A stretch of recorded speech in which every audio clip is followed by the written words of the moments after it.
कुछ दिनों पहले, क्योंकि अध्यक्ष जी इस विधानसभा को मालूम होना चाहिए, कुछ दिनों पहले 31 जनवरी 2024 को बीएसए हॉस्पिटल, बाबा साहब अंबेडकर हॉस्पिटल्स के साथ एक हमारा मेडिकल कॉलेज अटैच है।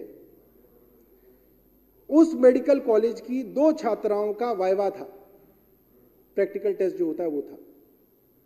उस टेस्ट के अंदर एक प्रोफेसर ने, जिन्होंने उनका वाइवा लिया, उन्होंने उनके साथ कई सारी ऐसी बातें कही जो उन्हें नहीं कहनी चाहिए थी। उनको महिलाओं के गुप्तांग के विषय में खास तौर पे बातें पूछी गई। मैंने पूछा उनके प्रोफेसर, दूसरे जो थे वहां पे वार्डन थे, क्या जिस सब्जेक्ट का वाइवा हो रहा था उसमें महिलाओं के गुप्तांग के विषय में सब्जेक्ट है? उन्होंने बोला उसका लेना देना नहीं, वो तो फार्मेसी से रिलेटेड सब्जेक्ट है, उसके अंदर उस चीज का कोई लेना देना नहीं। उन बच्चियों से ऐसे ऐसे शब्द पूछे गए, उनको छूने की कोशिश की गई, उनके प्राइवेट पार्ट्स को टच किया गया। और ये साधारण बच्चियां नहीं अध्यक्ष जी, एमबीबीएस की बच्चियां हैं। आप सोच सकते हैं अगर बीएसए कॉलेज के अंदर एमबीबीएस में आ रही है तो वो इंडिया की टॉपर लड़कियां हैं, सबसे अव्वल लड़कियां हैं वो। एक लड़की हरियाणा की थी, एक लड़की यूपी की थी। उन बच्चियों ने 31 जनवरी को ही कंप्लेंट की इस विषय में कि हमारे साथ ये किया गया। खैर, उनको कहा गया कि इसके ऊपर कार्रवाई होगी। इंटरनल कंप्लेंट्स कमेटी बना दी गई। उस इंटरनल कंप्लेंट्स कमेटी ने कुछ किया नहीं। उनके ऊपर दबाव बनाया गया अस्पताल की तरफ से, मेडिकल कॉलेज की तरफ से, कि आप अपनी कंप्लेंट वापस ले लो। उन लड़कियों को एक झूठे आरोप के अंदर फंसाने की कोशिश की गई।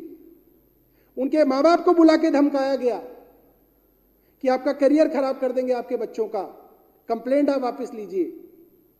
वो बच्चियों ने अपनी कंप्लेंट वापस नहीं ली अध्यक्ष जी, और उसके 20-21 दिन बाद उन्होंने पुलिस के अंदर भी अपनी एफआईआर दर्ज करा दी। कॉलेज ने नहीं दर्ज कराई, उन बच्चियों ने, दोनों बच्चियों ने इंडिविजुअली अलग अलग जाके अपनी एफआईआर दर्ज कराई, क्योंकि उनको लगा कि कॉलेज से, प्रशासन से उनको न्याय नहीं मिल रहा, इसलिए उन्होंने एफआईआर दर्ज कराई।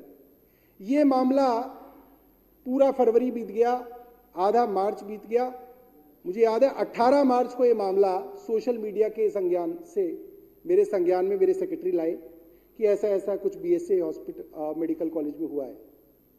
मैंने पता किया, फोन कराया मेडिकल कॉलेज के अंदर कि इन बच्चियों को बोलो कि मैं मिलना चाहता हूं। कॉलेज की तरफ से कहा गया नहीं नहीं, इनके एग्जाम है, ये नहीं मिल सकती। मैंने दबाव डाला, मैंने कहा कोई बात नहीं, कार का इंतजाम करो, वो आए अपने वार्डन के साथ, मैं एक बार मिलना चाहता हूं। मैं चाहता था अध्यक्ष जी एक बार देखा जाए कि मामला क्या है। वो बच्चियां अपनी 2 सीनियर्स के साथ और अपनी वार्डन के साथ मेरे यहाँ आई। उन्होंने अपनी सारी आप बीती बताई। और अध्यक्ष जी, सच और झूठ में फर्क अलग नजर आता है। ऐसा नहीं है कि जो झूठ बोल रहा है, जो सच बोल रहा है, उसके अंदर समझ में ही नहीं आ रहा आपको कि क्या सच है क्या झूठ है। और 2 बच्चियां एक ही प्रोफेसर के बारे में बोल रही हैं, और दोनों बच्चियां टॉपर लड़कियां हैं, वो क्यों बोलेंगी किसी के विषय में? मैंने प्रिंसिपल से बात की फोन पे। प्रिंसिपल प्रोफेसर की तरफदारी ले रहे हैं और कह रहे हैं सर आप नहीं जानते, लड़कियां बहुत जो है तेज हैं, इन लड़कियों ने फोर्जरी की है, मैं इन लड़कियों के ऊपर एक जो है इंक्वायरी बिठा रखी है। मैंने कहा कमाल ही हो गया। सोचिए आपने, और किस चीज की इंक्वायरी? मैंने कहा क्या फोर्जरी हुई है? वो मेडिकल कॉलेज की लड़कियां सर पढ़ती हैं, पूरे दिन पूरे रात पढ़ती हैं, तो एडमिट कार्ड लेने के लिए लाइन में लगना पड़ता है।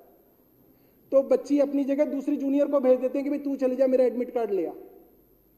तो एक बच्ची को उसने भेज के अपना एडमिट कार्ड मंगा लिया, उसके लिए फोर्जरी की इंक्वायरी कर दी उन बच्चों के ऊपर, ताकि वो जो है वो मुकदमा वापस ले ले। और मैंने जब लिखित में पूछा, 18 मार्च को ही मैंने स्वास्थ्य सचिव और मुख्य सचिव को लिखा। मैंने पूछा कि भाई 1.5 महीना हो गया, आपने ये मामला मुझे क्यों नहीं बताया? तो सुनिए अध्यक्ष जी क्या जवाब आता है। वो कहते हैं कि लड़कियों का जो मोलेस्टेशन है ये सर्विसेज का मामला है, इसलिए एलजी के अधीन आता है। मतलब मोलेस्टेशन भी अब सर्विसेज का मामला हो गया। मोलेस्टेशन सर्विसेज का मामला है, इसलिए सीधा एलजी के पास आता है, इसलिए मंत्री को हम नहीं बताएंगे। और मुख्य सचिव भी कह रहे हैं कि हां मंत्री को नहीं बताया जाएगा क्योंकि ये सर्विसेज का मामला है। तो 1.5 महीने से एलजी क्या कर रहे थे, मैं एलजी से जानना चाहता हूं। आपका मामला है ना, आपका मुख्य सचिव, आपका स्वास्थ्य सचिव कह रहा है ये मामला सीधा आपके अधीन आता है, तो बताइए आपने 1.5 महीने तक क्या किया इसमें? कुछ नहीं किया अध्यक्ष जी, कुछ नहीं किया, बैठे रहे इसके ऊपर। जब मैंने चिट्ठी लिखी मुख्य सचिव को, तो मुख्य सचिव उल्टा तरफदारी कर रहे हैं इंटरनल कंप्लेंट्स कमेटी की। मैंने मुख्य सचिव से पूछा, 40 दिन होने को आए, 40 भी नहीं 50 दिन हो गए थे 18 तारीख तक, करीब 50 दिन होने को आए, आपकी इंटरनल कंप्लेंट्स कमेटी ने अब तक रिपोर्ट ही नहीं दी। पुलिस ने चार्जशीट कर दी, आपकी इंटरनल कंप्लेंट्स की रिपोर्ट नहीं आई। तो मुख्य सचिव मुझे ज्ञान दे रहे हैं, कह रहे नहीं इंटरनल कंप्लेंट्स कमेटी के पास 90 दिन का टाइम होता है, तो मतलब वो 90 दिन लेंगे इस छोटे से काम के लिए। और बार बार चिट्ठी करने के बाद खूब एलजी साहब ने बहानेबाजी बनाई।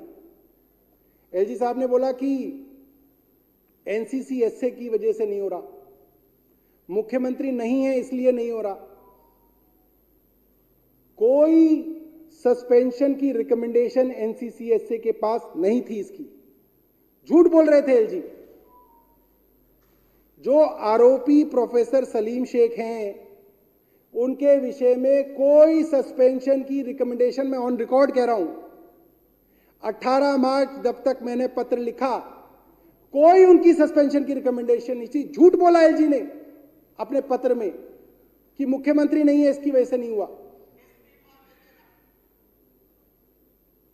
और कल या परसों जाके एलजी ने सस्पेंड किया उनको। अब कैसे कर दिया? अभी तक तो मुख्यमंत्री के बारे में कह रहे थे, अब आपने कर दिया। अब देखिए, मैं उनके बारे में नहीं जानता कि वो व्यक्तिगत क्या करते हैं, मगर मुझे याद है महिलाओं के विषय में डंडा लेके एक महिला को मारने के लिए उनका फोटो खूब वायरल हुआ है, वीडियो है, डंडा लेके गुजरात में। ये चरित्र है और ज्ञान हमें दे रहे हैं। परसों जाके उस आरोपी प्रोफेसर का सस्पेंशन किया है इन्होंने, परसों जाके। एक पुरानी लिस्ट है ट्रांसफर पोस्टिंग की, उसको लेके घूम रहे हैं, कह रहे नहीं ये तो हमें सबके ट्रांसफर पोस्टिंग करने थे, उसमें वहां का प्रिंसिपल का भी ट्रांसफर हो जाता। अरे वो एक अलग बात है, ये एक अलग बात है। तुमने कब भेजी? अभी भी चैलेंज कर रहा हूं मैं विधानसभा में एलजी साहब को। एलजी साहब दिखा दें 18 मार्च से पहले उन्होंने कब इस आरोपी प्रोफेसर की सस्पेंशन की सिफारिश भेजी, या उन लोगों की सिफारिश ये कह के भेजी कि ये मोलेस्टेशन केस के अंदर इन्वॉल्व है इसलिए इनका ट्रांसफर किया जाए। कब भेजी? दिखाएं एलजी। एक रूटीन के ट्रांसफर पोस्टिंग के मामले को लगा के वापस भेज रहे, नहीं ये तो ऐसे था ऐसे था। तो बहुत शर्म की बात है, तो बहुत छोटी और घटिया बात है। इतने बड़े पद पे बैठ के एलजी साहब इस तरीके की हरकतें कर रहे हैं, बहुत शर्म की बात है। और जैसा संजीव जी ने भी कहा, महेंद्र गोयल जी ने भी कहा कि आपकी लड़ाई हमसे, आप गरीब जनता को क्यों मारना चाहते हो इसके अंदर। तो मैं अपनी बात को विराम दूंगा अध्यक्ष जी, और दोबारा धन्यवाद दूंगा